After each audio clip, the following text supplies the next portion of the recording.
తాత, నేను సీఎంని.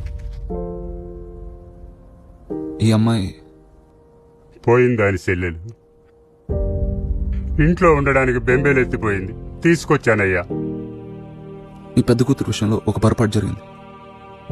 ఆ తప్పును ఎలా సరిదిద్దుకోవాలో మీరే చెప్పండి. ఆడు తప్పు చేశాడు, ఆడికి శిక్ష పడాలా, అంతే బాబు. ఇంకేముంటుంది? ఆ అమ్మాయి తిరిగి రాదుగా. నాకు కూడా ఎవరు లేరు. మీరు నాతో ఉండండి. అమ్మాయి నేను చదివిస్తాను, పెళ్లి చేస్తాను, సొంత చెల్లిలా చూసుకుంటాను. వద్దు బాబు. ఎందుకయ్యా? సీఎం గారు చెప్తున్నారు కదా.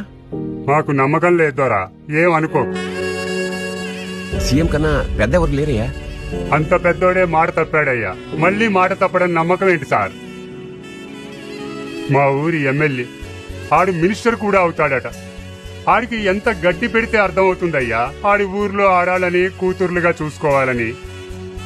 దున్నపోతుల మీద పడి నా కూతుర్ని చెరిస్తే సిగ్గు లేకుండా ఆ దున్నపోతులు కొమ్ము కాచాడయ్యా.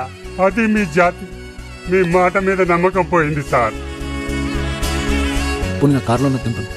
వద్దు సార్, బస్సులో పోతాం, నలుగురు ఉంటారు.